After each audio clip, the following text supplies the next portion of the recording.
What's up, everybody? It's Troy Cartwright. Welcome back to another episode of 10-Year Town. Today, I want to talk to you about creativity, the power of being present, and the lessons I've learned from one of my favorite books I've read this year. It is a book by Pulitzer Prize-winning author Annie Dillard, also known from books like Pilgrim at Tinker Creek and An American Childhood.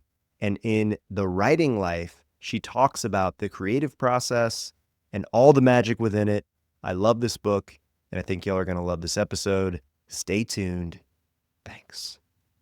This book, The Writing Life, is maybe one of the best books I've ever read on the writing process. It felt similar to listening to a great song in the way that a great song articulates an emotion that you never could quite place before. It was as if Annie Dillard put a name to something I've been chasing my whole life. Talking about songwriting, talking about being creative, often feels like having your head inside of a cloud. It quickly becomes disorienting. And I think that is why so much of this discussion around music devolves into some kind of easily understandable metric like albums sold or monthly listeners on Spotify or some arbitrary rating a critic gives it. But all of those things are very far from the thing that we're talking about today.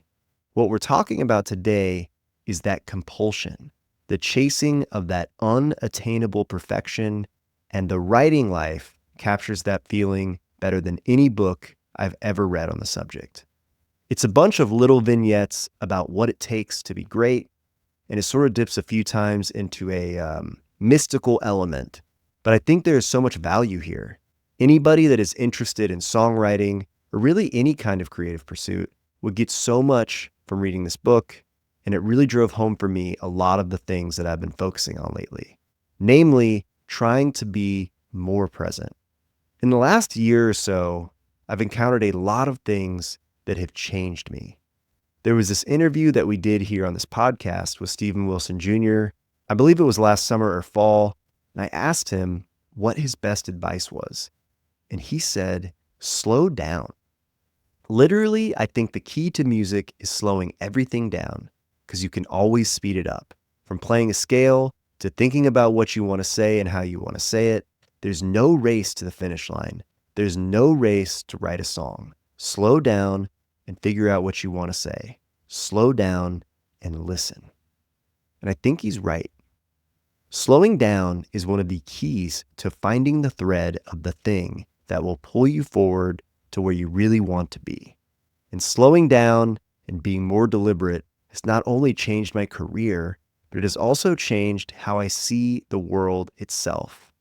And in this book, Annie Dillard talks about this. She says, "Who will teach me to write?" a reader wanted to know. The page, that eternal blankness, the blankness of eternity which you cover slowly, affirming time's scrawl as a right and your daring as necessity. The page, which you cover woodenly, ruining it, but asserting your freedom and power to act, acknowledging that you ruin everything you touch, but touching it nevertheless, because acting is better than being here in mere opacity. That page will teach you to write. There's another way of saying this. Aim for the chopping block. If you aim for the wood, you will have nothing. Aim past the wood. Aim through the wood. Aim for the chopping block. And that is good stuff. It is a beautiful way of saying, focus on your process. The answer is always found in doing the work, in continuing to write, in continuing to show up. If you invest and trust in your process, the results will take care of themselves. That is what aiming for the chopping block is all about. When I am making records or navigating my career, I'm often asking myself, what am I going to do now? How will I find a way? It is easy to make excuses. I do it all the time. I think, why don't I have this team member? Or why don't I have this show or this song on the chart? Blah, blah, blah. All of those things get me down. I'm only human after all. But the answer for me has always been in the next song. A professional songwriter might write 100 to 200 songs in a year. and most of them will never see the light of day. And that used to really discourage me. I mean, it's hard to imagine a job where you would do something hundreds of times, and like maybe one of those times it would actually matter. But I find that when I am aiming for the result, I'm actually missing the whole point. But when I focus on the process of writing the song and making it great for the sake of itself, it all seems to come very naturally. There's another quote in this book about the process I'm describing. It says this: "Like a joyful painter I knew, I asked him how he had come to be a painter. And he said, I liked the smell of the paint." What do you love about the process of what you're doing? For me, there are so many things that stick out. I love the way that a venue smells when I'm loading out, that smell of stale beer and warm audio equipment, that kind of dopamine high that I get from a perfectly packed trailer. I love the feeling in a writer room when a song starts to unpack itself and when I feel like I've cracked it open. Those are the parts of the process that I love, but that's different for everyone. And it is good to reflect and to pay close attention to those things. Those things that you love are where you should be spending all of your time, because that is where the excitement is. You must listen to what the excitement is telling you. After being in town for the last 8 years and countless co-writes, I really had only written about 15 songs by myself. Prior to moving here, I wrote every day by myself, but that just kind of got lost along the daily co-write grind. And it was really sort of a coincidental thing, but I think the universe has a way of making coincidences happen. We had Tom Douglas on the podcast, and he talked about rediscovering the joy of writing alone. And as of late, I've been writing a lot more by myself, and it's been a very profound experience. I think that writing solo yields something so personal that there's really no collaborative session that can replicate it. And the individuality of that song excites me, and it pushes me to be better. Like I said earlier, following the excitement, that is what is unlocking better work for me. Even in my collaborative co-writes, I find that I am more excited to be there. I am exuding a certain energy because I'm excited about the work that I'm doing, and it is making me a better writer overall. So I want to encourage you, just try to carve your own path and see how that manifests itself for you. It has certainly been one of the most important things I've been doing, and I feel like it's working. One of the other things that I've been focusing on, and that this book has helped me realize, is that I needed to step out of the machine for a little bit. After I put out my last record in August, I decided to purposefully remove myself from the relentless cycle of social media.